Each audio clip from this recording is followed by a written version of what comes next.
Olá, bem-vindos a mais um estudo do livro No Mundo Maior, psicografia de Chico Xavier, ditado pelo espírito André Luiz. Estamos em nosso estudo de número 16, analisando o capítulo 6, intitulado Amparo Fraternal. Nós acabamos de ver o drama de uma mãe que adoentada estava tendo muitos gastos no hospital, a senhora chamada Dona Cândida, em que a sua filha Julieta tinha se entregado a um rapaz para facilitar o pagamento dessas contas que se acumulavam. A mãe não sabe, pensa que ele é um amigo, um namorado, mas a Julieta está vivendo esse drama. Então nós estamos acompanhando a equipe de André Luiz, especialmente da irmã Cipriana, que vai ajudar, auxiliar essa jovem, porque a Dona Cândida, ela vai desencarnar, mas ela tem muito mérito, então quem mais precisa de auxílio é a Julieta. Vimos então que a irmã Cipriana se refere a Dona Cândida como uma credora de muitas bênçãos, e André Luiz faz a reflexão que nós também fizemos aqui no último estudo, de que muitas jovens hoje se entregam a essas facilidades a fim de terem dinheiro, facilidades econômicas, e acabam vendendo conteúdo erótico, conteúdo sensual na internet, que é um problema atual, mas que André Luiz faz a referência na época dele, em que a obra foi escrita, para as mulheres que acabavam por se entregar a algum homem apenas pelo interesse monetário. Eles então chegam ao quarto onde a Julieta está, e ela acabou de conversar com a sua mãe, então ela vai se lembrando das palavras ouvidas dos lábios de Dona Cândida, acolhendo-se num divã, chorando convulsivamente. Pensamentos torturantes, diz André Luiz, se entrechocavam no cérebro daquela jovem, um cérebro já adoentado. Vibrações pesadas, caracterizando-se pela cor muito escura, desciam-lhe da fronte e fixavam-se no aparelho respiratório.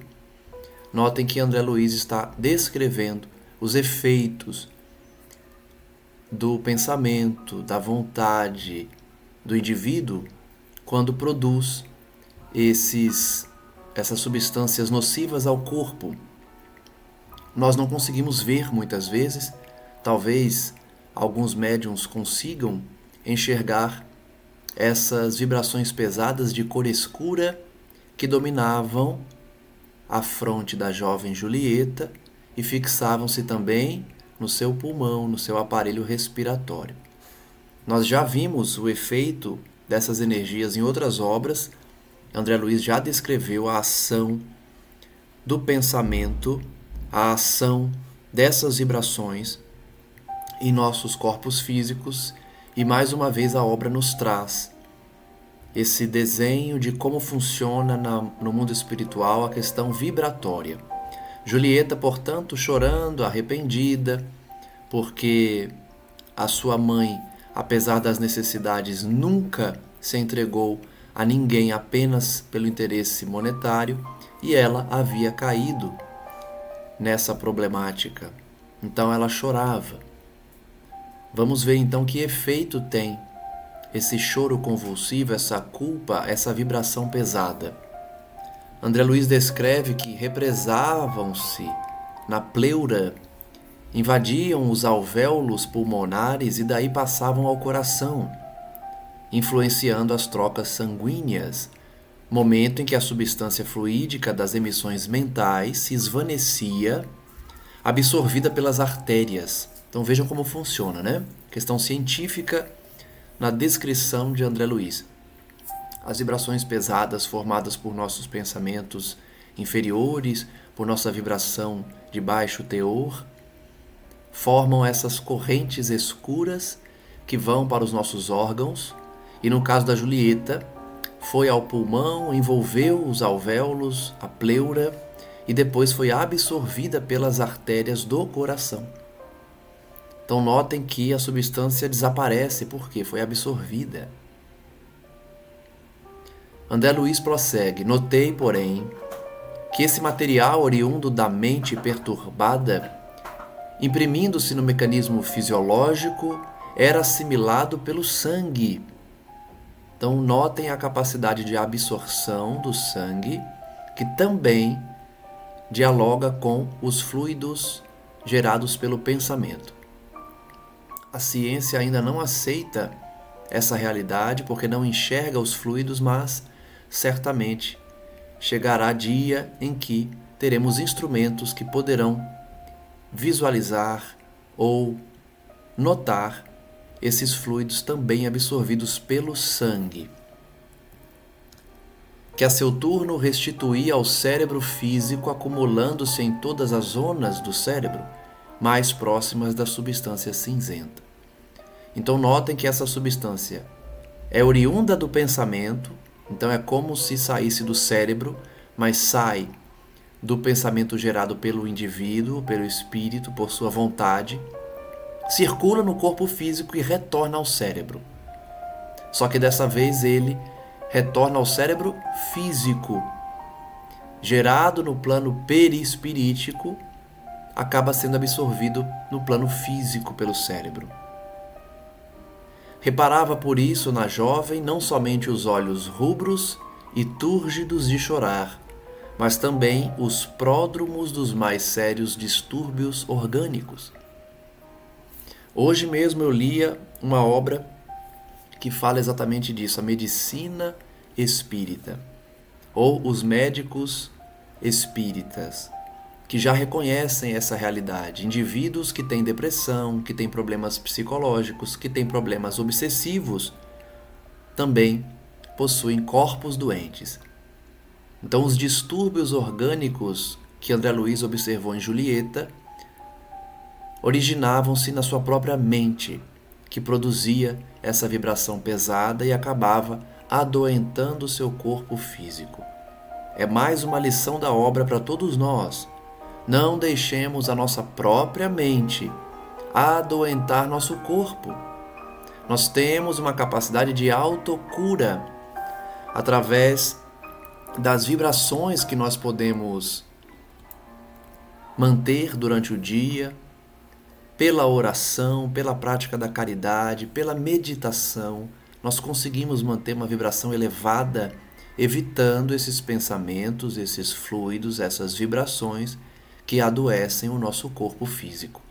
E se já está doente, é possível curá-lo também por meio da mudança de hábito, mudança de pensamento. Logicamente que não serão todas as doenças que serão curadas por conta apenas da mudança de atitude, porque existem doenças oriundas da expiação e da provação. Mas, certamente, viveremos de uma forma muito mais saudável e enfrentaremos com efeitos muito menos nocivos qualquer doença se mantivermos um pensamento elevado, se mantivermos a prática da oração diariamente e a prática do bem junto aos nossos familiares e colegas de trabalho, além da sociedade.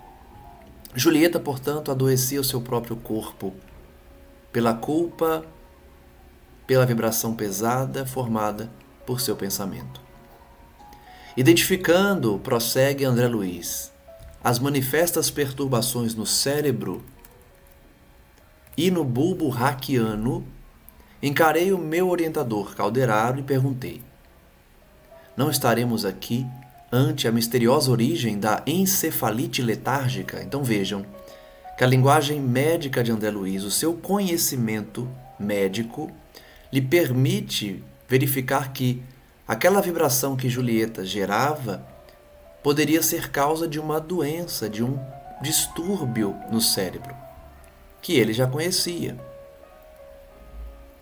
Calderaro responde: muito mais do que isto. A mente desvairada emite forças destrutivas que, se podem atingir os outros, alcançam em primeiro lugar o cosmo orgânico do emissor. Aqui então nós temos duas lições. A primeira, já falamos, que a mente adoece o seu corpo físico. A segunda é que sim, nós também podemos enviar vibrações negativas para os outros, mas a primeira vítima será o nosso próprio corpo. Será nós mesmos, porque nós sofreremos com essas consequências do corpo físico. Então tomemos cuidado com o que emitimos, que pensamento, que ideias, que intenções nossa mente emite, porque as primeiras vítimas somos nós próprios. Então não só a doença citada por André Luiz é provocada por aquele pensamento nocivo, inferior, pesado, mas outros tantos problemas maiores. Decidindo-se Julieta por um gênero de vida que lhe provoca violentos e contínuos conflitos na mente, passou a despedir energias fatais sobre ela mesma. Então notem que não é um pensamento isolado, não é uma vibração que ela emitiu durante um dia. Ela tem um gênero de vida em constantes conflitos na mente. Por isso a mudança do hábito, da atitude, do pensamento, para que a gente adquira novos hábitos. Hábitos que não sejam nocivos ao nosso corpo, à nossa mente. Então a Julieta tinha uma vida rodeada de conflitos violentos. E isso lhe trazia essa condição doente. Dotada de distinta educação, aurida ao contato materno, que lhe aprimorou as concepções, lhe enobreceu os sentimentos, incompatibilizou-se com uma existência de nível mais baixo na crosta planetária. A preparação do espírito ilumina invariavelmente. Então, mesmo que tenha tido todos os exemplos positivos da sua mãe, Julieta preferiu sintonizar-se com entidades rasteiras, com vibrações pesadas. Possuindo destarte sublime claridade interior para a jornada humana, colheria naturalmente paz, alegria, e edificação no exercício de suas faculdades femininas, desde que se lhe oferecesse um campo de luta em que sentisse a sadia manifestação dos poderes de sua alma. Então Calderaro reflete que Julieta poderia ser feliz na terra. Ainda que a felicidade não seja plena, ela poderia usufruir das suas faculdades femininas de forma equilibrada, se tivesse optado por ouvir os conselhos de sua mãe, por viver uma vida de fé, uma vida de caridade, uma vida de equilíbrio. O casamento digno é o campo indicável ao seu caso de mulher nobilitada pelo conhecimento e pela virtude. Então ela deveria ter se casado e exercido as faculdades femininas, honrando seu esposo. Assim como o esposo também deve honrar a sua esposa. Mas Julieta cedeu às tentações. Ela não optou por um casamento digno. Vinculados pelo amor, ela caiu em tentação, sentindo-se intimamente precipitada escada abaixo. Então ela está em queda moral, porque não optou por um casamento feliz, um casamento digno. Pelo contrário, usou das suas faculdades femininas para o abuso, para o desequilíbrio. Calderaro então diz que todos os dias Julieta é atormentada, é constrangida, em silêncio, com as lembranças do exemplo da sua mãe. Então vejam que o sofrimento da pessoa muitas vezes é só pela lembrança. Os ensinamentos que Cândida deu a ela para que ela tivesse uma vida digna atormentam a sua mente, porque ela não conseguiu seguir esses conselhos. Então diariamente ela pensava na mãe, nos conselhos da mãe, e isso era um motivo de tormento para ela. A reconsiderar a própria atitude diante da vida e a reconhecer que se encontra desajustada. Ela diariamente faz esse reconhecimento, pensa dessa forma, notando que não está no caminho correto. Nesse atrito incessante, agravado pelas péssimas emissões fluídicas do ambiente de que se tornou frequentador habitual, sua mente desce à região dos impulsos instintivos. Notem que Julieta tem dois fatores de perturbação. Primeiro, as emissões do seu próprio pensamento de culpa e de desesperança, somados aos fluidos do ambiente que ela frequenta habitualmente. Por isso a gente está aqui repetindo, é necessária a mudança dos hábitos. Julieta frequenta lugares nocivos, provavelmente bares, boates, locais de festa, em que ela fica mergulhada nesses fluidos, descendo a região de impulsos instintivos. Então fica difícil ela melhorar, né? É preciso mudar o hábito. Mudar, além do pensamento, mas a conduta e os locais que ela está acostumada a frequentar. Nesses locais, então, ela experimenta extrema dificuldade em subir ao castelo das noções superiores. Quem está acompanhando o estudo vai se recordar que Calderaro já ensinou André Luiz das 3 regiões do cérebro, sendo a região dos lobos frontais esse castelo das noções superiores. Que nós todos na Terra, muitas vezes, acessamos somente as regiões mais inferiores da memória e do presente e ignoramos a parte do cérebro das noções superiores, que são as noções do futuro, que nos reserva um espírito já em equilíbrio. Então, relembrando o ensinamento de Calderaro, Julieta não acessa esse terceiro andar. Ela fica só no primeiro e no segundo, como a gente já trabalhou aqui esses conceitos. Não acessando o terceiro andar, as noções superiores, de onde a luz da consciência lhe dirige vigorosos apelos para que retorne à simplicidade e à harmonia, Julieta prossegue perturbada. Enquanto ela não mudar de atitude, de pensamento, de locais em que ela frequenta, ela não vai ouvir os apelos que a sua mente no terceiro andar, que a sua mente das noções superiores gritam para ela todo dia. Ela não escuta.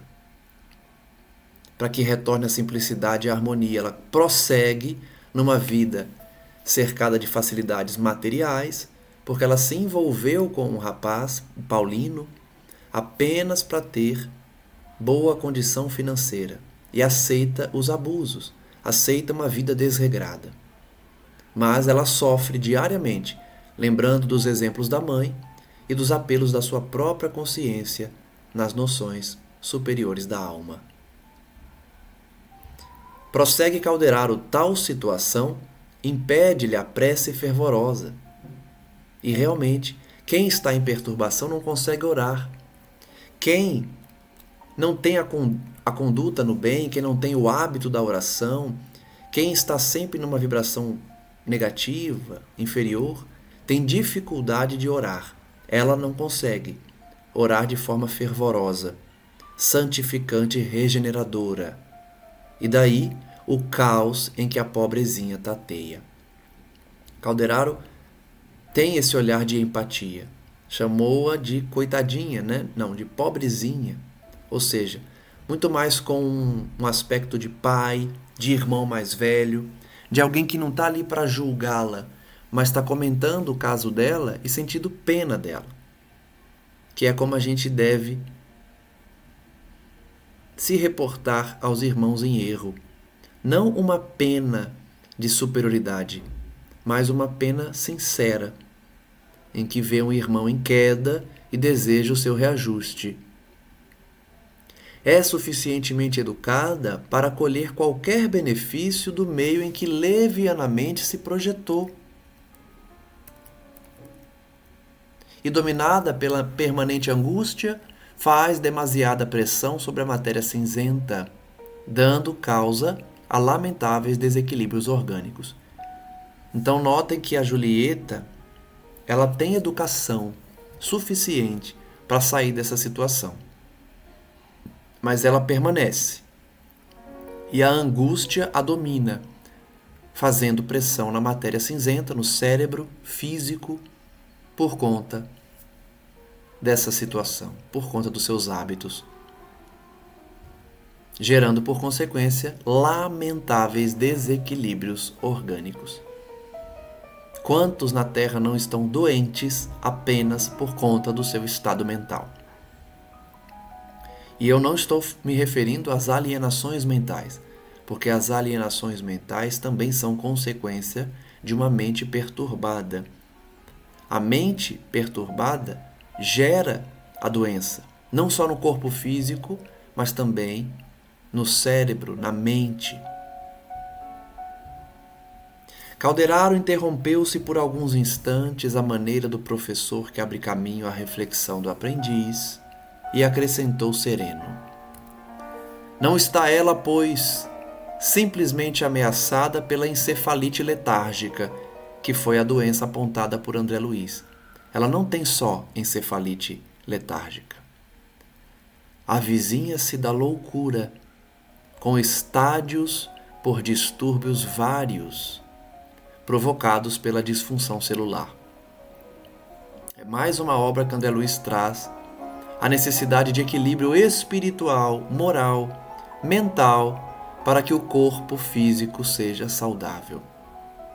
A nossa mente é em perturbação, em ódio, em vingança, em ciúme, em inveja, em orgulho e vaidade, provoca disfunção celular. Não somente isto, prossegue Calderaro. Julieta, nas circunstâncias em que a observamos, pode ser atingida noutros centros vitais. Então, não somente no cérebro, enlouquecendo, mas em outros órgãos também, como a gente viu aí, o pulmão e o coração. É capaz de apanhar uma pleurisia como antecâmara para a tuberculose. Então, não só as alienações mentais, mas a tuberculose também. Tudo gerado por suas emanações diárias de perturbação. Olha como é sério. Muita gente não acredita, né? Acha que doenças tão graves jamais poderiam ser provocadas pelo estado mental, mas isso é uma realidade. Quanto mais equilibramos os nossos centros vitais, nossos centros de força, chamados de chakras pelos orientais, quanto mais equilibrarmos esses centros, mais saúde teremos. Porque o corpo físico também é envolvido por energia, por vibração. Julieta, portanto, com suas mutações celulares, com seus distúrbios orgânicos, poderia enlouquecer e também adquirir uma tuberculose. Com facilidade será vítima de deploráveis intoxicações do sangue, que se caracterizarão por moléstias indefiníveis dos vasos ou da epiderme, sem excluir as desarmonias fatais do fígado, prováveis portadoras da ruína e morte para o veículo denso. Então notem que as consequências podem ser terríveis, com doenças muito graves. E aqui é necessário fazer uma observação. Nós não estamos dizendo aqui, Calderaro nem André Luiz, que todos os doentes é porque são desequilibrados na mente. Ela está dando um exemplo, Calderaro está dando um exemplo de Julieta. Ela é perturbada e por isso pode ficar doente. Não significa dizer que todo tuberculoso, toda pessoa que tenha uma doença mais grave, é porque está desequilibrado na mente também. Vai existir gente desequilibrada que acabou provocando essa situação, mas também pessoas que estão em expiação, mas já trazem uma mente em equilíbrio. Estão expiando com resignação, uma falta do passado. Não foi provocado por seu estado mental atual. Por isso nós estudamos no Evangelho as causas atuais e anteriores das aflições. Mas prossigamos. André Luiz diz: chegados a este ponto das elucidações, o orientador ergueu os olhos e considerou.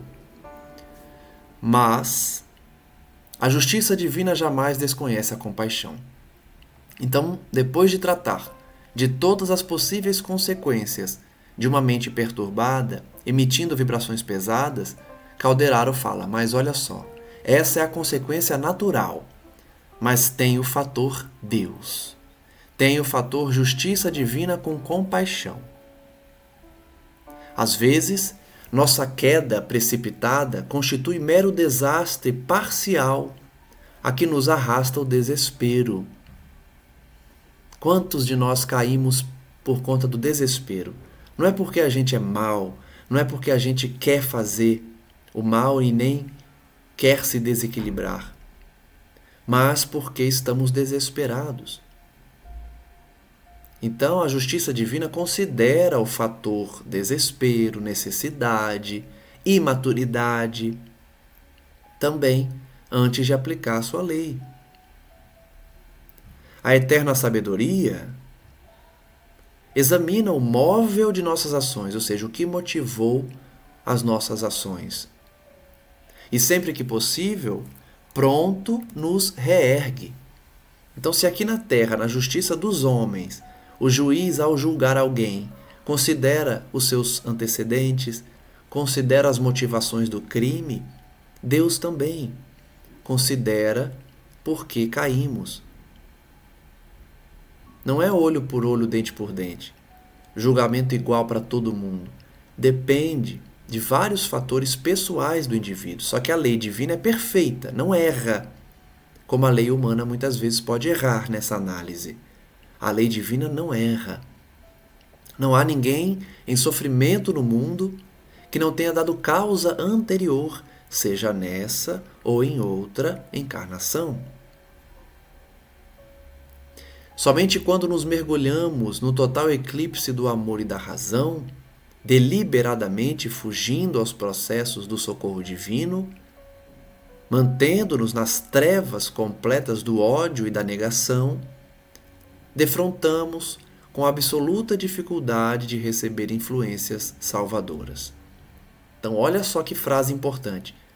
Só quando a gente mergulha totalmente no mal, quando ignora o amor, quando ignora a razão, de forma voluntária, fugindo ao socorro divino, nos mantendo no ódio e na negação, é que teremos uma grande dificuldade de sermos auxiliados.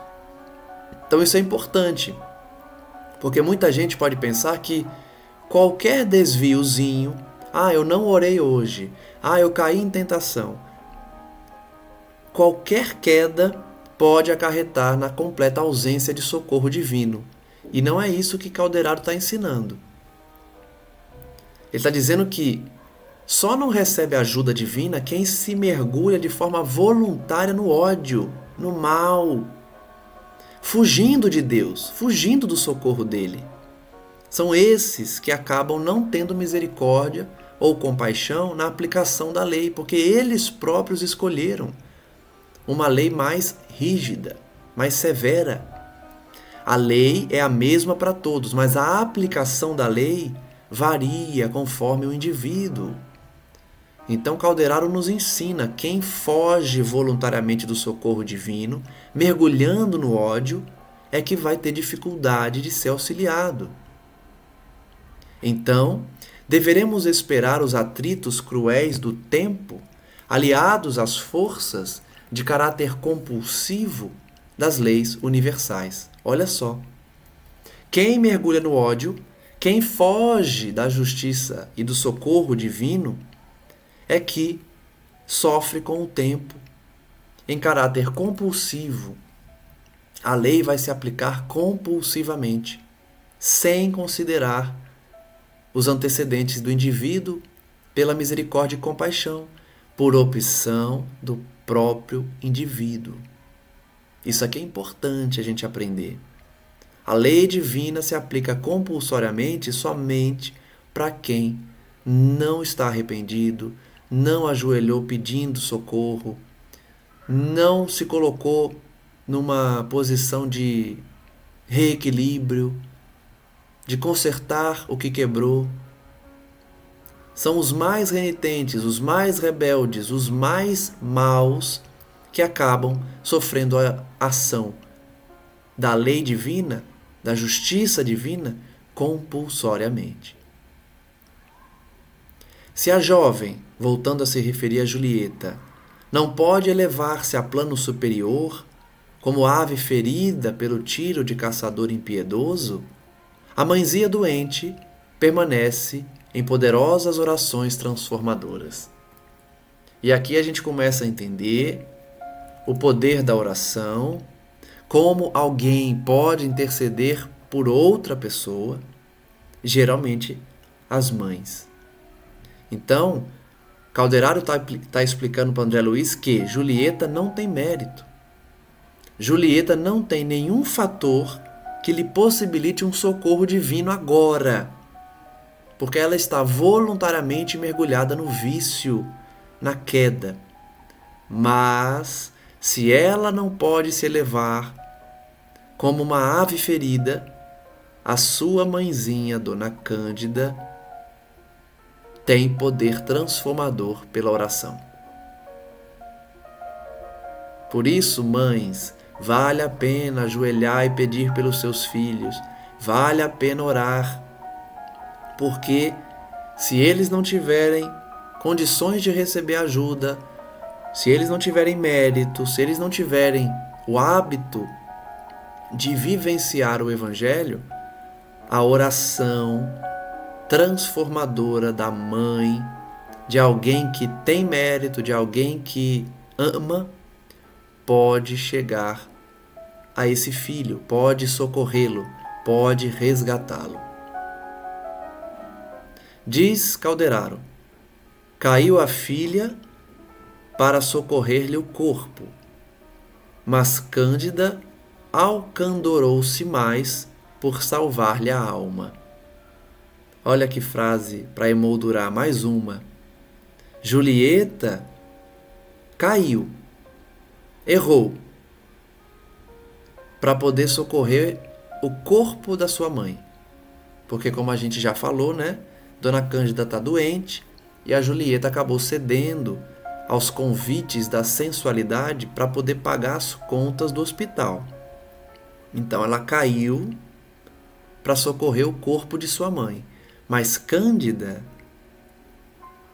salvou a alma, se elevou mais ainda para salvar a alma de Julieta. Olha que bonita essa história. E nos mostra que mesmo sem mérito, Deus nos ama tanto que atende o pedido de quem nos ama, de quem pede por nós. Julieta vai ser auxiliada porque Cândida está pedindo. Em vista disso, diz Calderaro, o amoroso poder de Cipriana agirá esta noite. Como a gente falou, né, a história de Cipriana é mais sofrida que a de Cândida, mas as duas têm histórias de resignação, de sacrifício e de amor. Então, por isso, irmã Cipriana vai ajudar e vai atender o pedido de irmã Cândida. Calderaro então calou-se, submetendo a lacrimosa menina, Julieta, ao auxílio magnético de nosso plano. Calderaro deu passes em Julieta, subtraindo-lhe certa quantidade de material escuro, segregado pela própria mente e acumulado ao longo do cérebro, o que levou a efeito sem obstáculos dignos de menção. Então Calderaro, de forma muito fácil, desfez alguns laços, alguns nós, digamos assim, ou seja, retirou quantidade de material escuro do cérebro, material acumulado pelo próprio pensamento de Julieta. Calderaro então já começou o auxílio, já ajudou Julieta limpando a sua mente. Todavia, como deixasse um tanto de tal substância na câmara cerebral, indaguei a causa dessa deliberação. Então André Luiz teve uma dúvida, olhando esse processo que Calderaro realizou em Julieta. Por que Calderaro deixou um pouco dessa substância escura alojada na câmara cerebral? Calderaro tirou grande parte, mas deixou parte dessa substância no cérebro. André Luiz pergunta por quê. Calderaro então tomou significativa expressão fisionômica e esclareceu. Tenho instruções relativas ao caso. Ou seja, alguém mandou eu fazer desse jeito. Julieta não deve receber hoje nosso concurso integral. Então a ajuda total não seria naquela noite. Precisa manter-se enferma do corpo, de modo a ausentar-se das noitadas que costuma praticar. Olha só, mais uma lição do estudo de hoje. Os espíritos que nos amam, muitas vezes, adoecem ou mantêm adoecido o nosso corpo para a gente não cair mais, para evitar novas quedas. Então, Calderaro não está deixando Julieta doente. Ela já está doente. Ele não a curou por completo, para ela poder não sair naquela noite, para ela ficar doentinha em casa. Quantos estão deitados numa cama para poder não errar mais, para não cair mais, para não prosseguir na queda moral a que estão vinculados? Quantos ficam doentes a pedido de um espírito de luz, a pedido de um ente querido, a pedido de alguém que o ama? Muitas vezes a espiritualidade nos deixa adoecidos na cama, que é momento de reflexão. Julieta, portanto, continuaria com uma pequena dose daquela substância nociva ao seu corpo para que ele ficasse levemente doente. a ponto dela não sair naquela noite e se complicar ainda mais. Em breves horas, será conduzida junto de Paulino, o seu namorado, o seu explorador, em espírito ao quarto de Cândida, onde a irmã Cipriana pretende dirigir-se a ele, valendo-se das breves horas de desprendimento parcial pelo sono.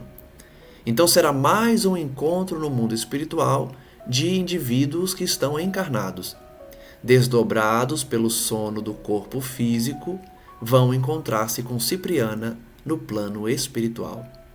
Vamos ver o que irmã Cipriana vai falar com Paulino, que explora Julieta. André Luiz diz então que compreendeu tudo e admirou mais uma vez a ordem imanente na esfera do espírito. André Luiz mais uma vez ficou admirado em como o plano espiritual é organizado, em como a espiritualidade superior é organizada e mantém a ordem no além. Em seguida, conduziu-me Calderaro ao serviço de assistência a um irmão sofredor, cujo caso examinaremos no próximo capítulo, a fim de não perdermos o fio do processo de auxílio a Julieta. Então, de forma muito interessante, André Luiz separou os casos por capítulo. Na prática, na realidade, ele deixou Julieta por um tempo e foi cuidar do outro caso. Mas para não misturar as histórias, ele vai contar primeiro o caso da Julieta, para depois a gente conhecer esse outro sofredor. Ele então diz que por volta das 2 horas da madrugada, regressou com ele o instrutor ao modesto aposento de Cândida. Então eles voltaram para o quarto de Cândida. Esta, fora do mirrado invólucro material, repousava nos braços de Cipriana, que lhe afagava a fronte com ternura de mãe. Que delícia deve ser, que bom deve ser sentir o carinho de um espírito superior como Cipriana. Dona Cândida está no colo de Cipriana. Deixou seu corpinho doente por um tempo, desdobrada pelo sono, e está no colo de Cipriana, como se fosse um colo materno. A doente, gozando extrema lucidez, porque Dona Cândida tem muito mérito, fora do campo fisiológico, respondeu-nos às saudações. Nós já estudamos aqui, né? Quando o espírito está em equilíbrio, ele enxerga os espíritos bons, ele tem essa consciência no mundo espiritual.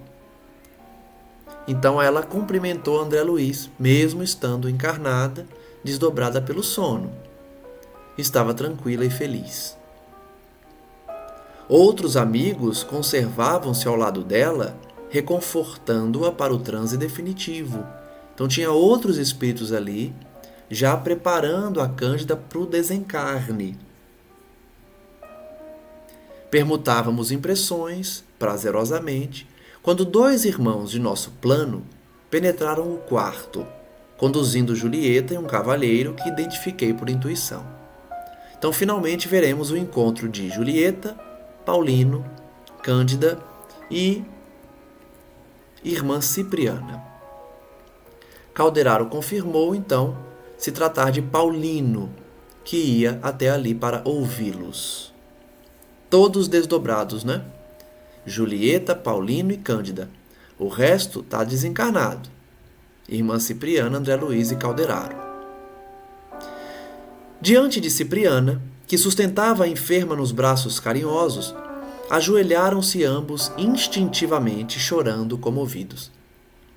Irmã Cipriana é muito elevada. Todos que chegam perto dela começam a chorar e se ajoelham. A tal ponto que Pedro, personagem que a gente já viu aqui, pensou se tratar de Maria Santíssima. Então Paulino e Julieta também se ajoelharam e começaram a chorar diante de Cipriana. É um espírito que ama. Ajudados pela assistência magnética dos mensageiros que os traziam até nós, contemplavam-nos a todos sob forte admiração, relevando, porém, notar que a luz de nossa benemérita instrutora lhes reclamava atenção maior. Então vejam, Paulino e Julieta certamente não têm condições de ver André Luiz, Calderaro e os demais ali. Mas eles estão sob a ação magnética dos trabalhadores ali presentes. Então eles conseguiam ver todo mundo e estavam admirados. Mas a luz que chamava mais atenção deles era a luz de Cipriana. Sentiam-se humilhados e aflitos. Reconheciam ali a presença de alguma coisa do poder celestial. Por isso confundem Cipriana com Maria, porque ela é muito iluminada. Eles percebiam que tinha algo de celestial ali diante deles.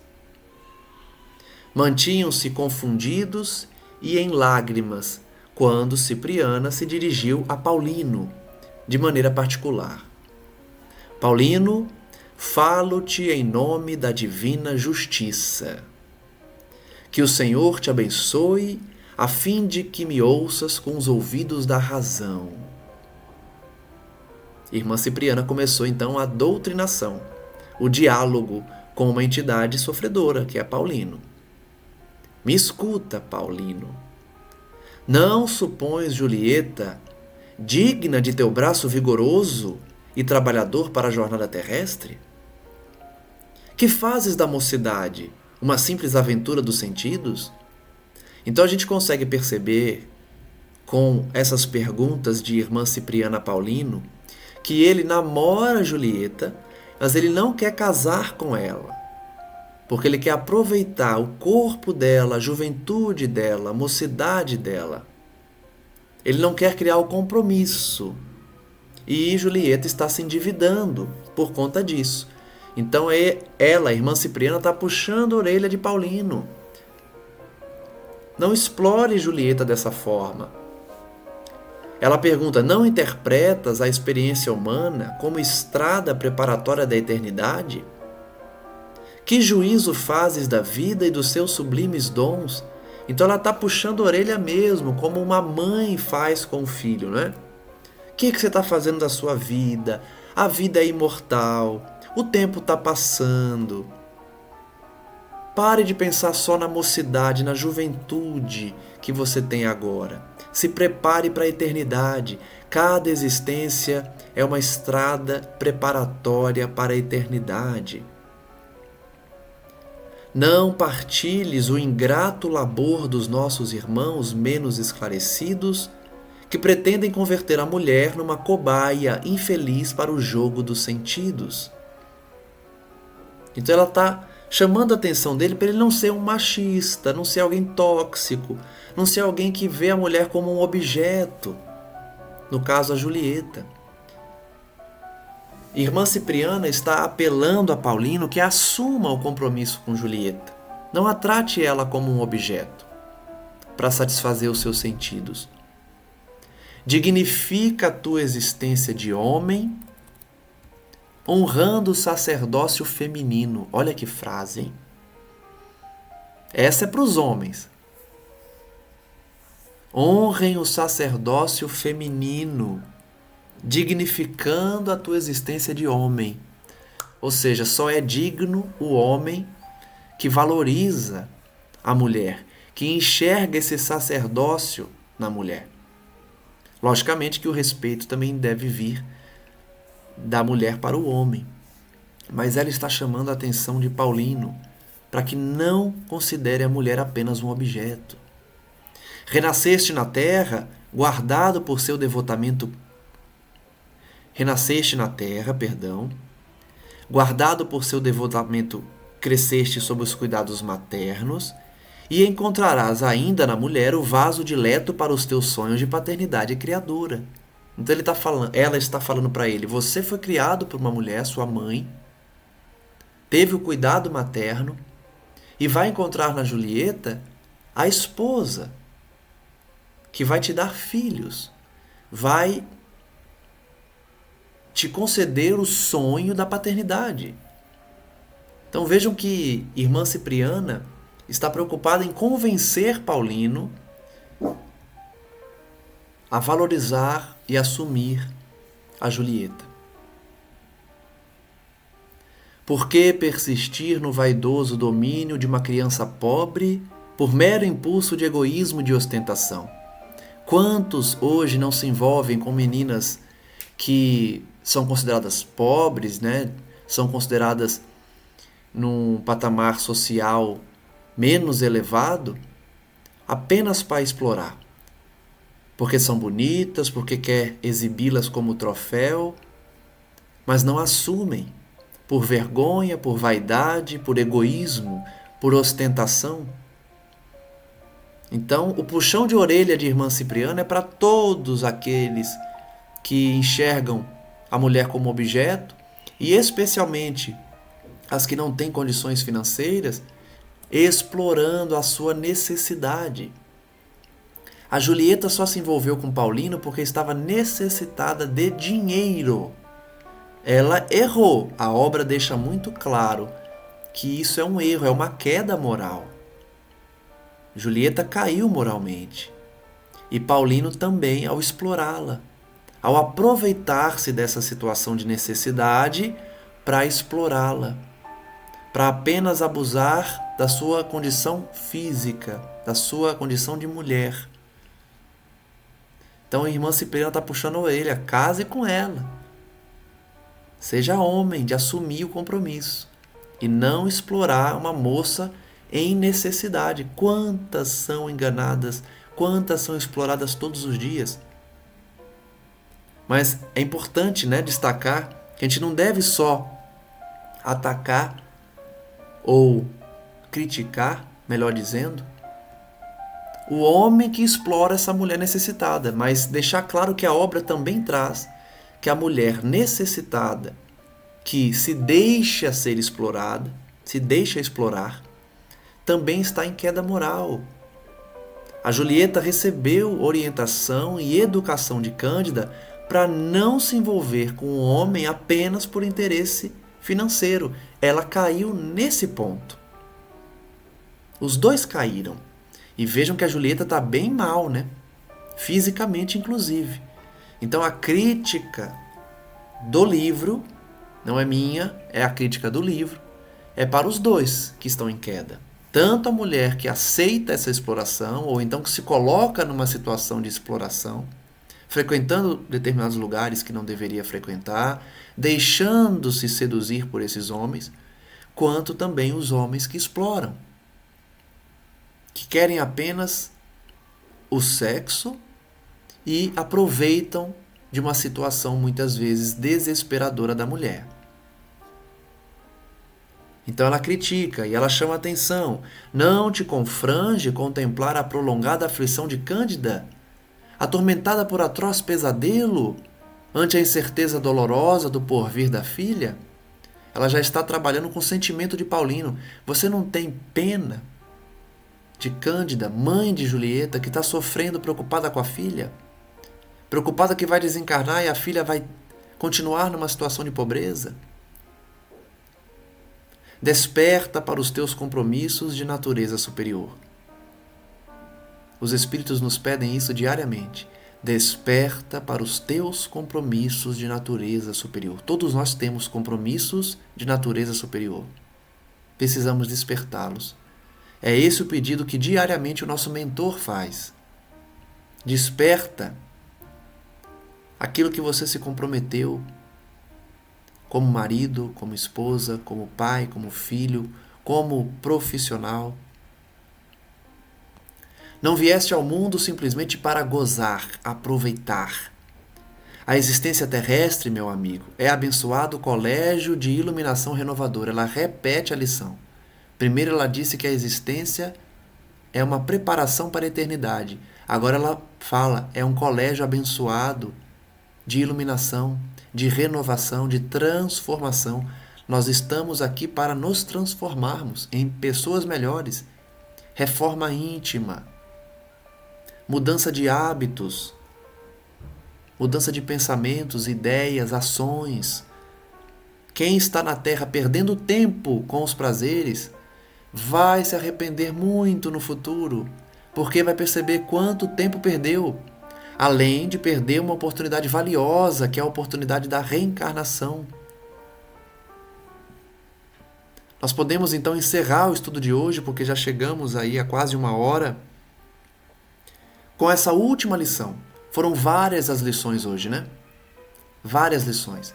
Em relação à condição da Julieta, em relação à ação do seu cérebro no seu corpo físico, pela sua emanação mental fluídica, pela sua vibração pesada, escura. Foram lições referentes ao cuidado que Calderaro teve com Julieta. E como última lição, nós colhemos a necessidade de não perdermos tempo na Terra, enquanto encarnados. Cumprir os compromissos que assumimos, compromissos vinculados à nossa elevação superior, às nossas aspirações superiores. Refletir no porquê reencarnamos, que tipo de compromisso fizemos na família, no trabalho, na sociedade em geral, e cumpri-los. Não ficar mais perdendo tempo com bobagens, porque o tempo passa, a existência se encerra e a gente terá que enfrentar a nossa própria consciência, com todos os compromissos que fizemos, com todas as pessoas que nos vinculamos, e teremos que prestar contas de tudo aquilo que nós nos comprometemos. Não somente no plano espiritual, mas especialmente junto aos nossos familiares, junto àqueles que trazem conosco um compromisso maior. Então agradeço a todos que nos acompanham, a todos que estudam conosco, que fazem essa leitura conjunta dessa obra bendita, e que possamos, como sempre, refletir sobre as lições e agradecer a Deus, agradecer aos mentores, agradecer a Cristo Jesus, nosso guia, nosso modelo, por nos oportunizar o estudo, a compreensão e principalmente por permitir que essa doutrina maravilhosa viesse esclarecer as mentes e os corações. Por permitir a reencarnação de Chico Xavier, as lições de André Luiz, de Emmanuel, de Bezerra, de Joana, de Eurípides Barçanufo e tantos e tantos e tantos ícones do Espiritismo cristão.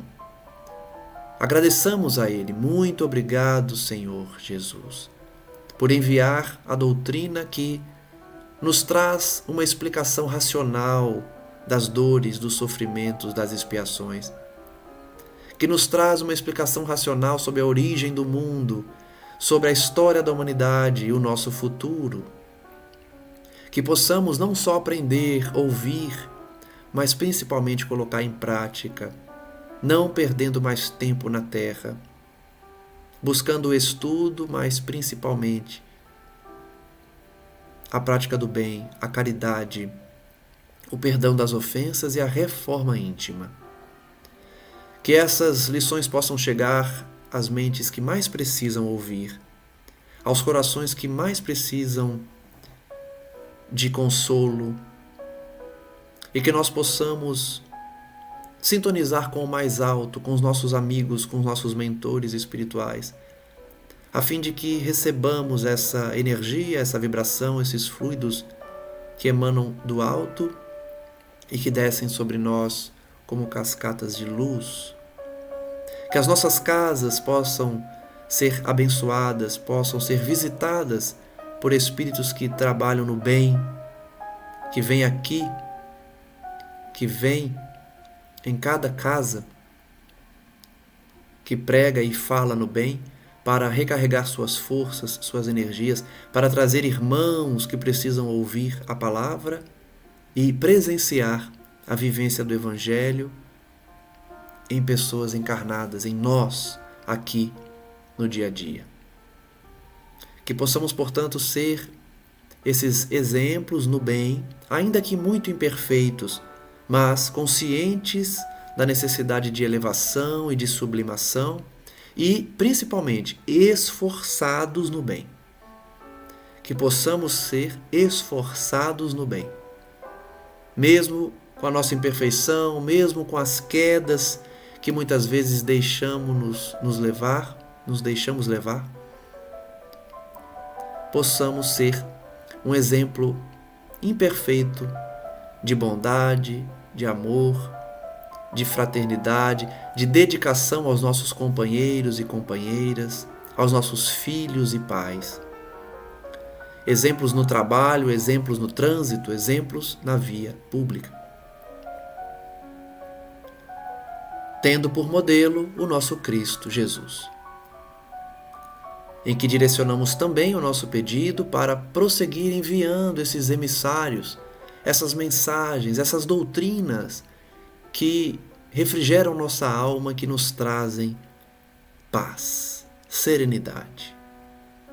Muito obrigado, Senhor Jesus.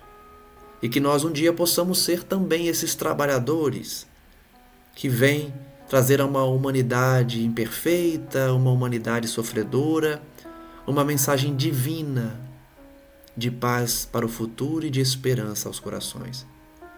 Muito obrigado, mestre amigo, mais uma vez, e que Maria Santíssima, Mãe das Mães, continue a nos abençoar, a nos envolver, a enviar a sua falange bendita, a sua legião de trabalhadores, para nos socorrer no lamaçal do erro, do crime e do vício. Despertados finalmente para o bem, para a paz, nesse momento de mudança, de transformação da sociedade. Graças a Deus, que assim seja e que a paz do nosso Senhor possa envolver a cada um. Muito obrigado a todos que nos acompanham e até o próximo estudo.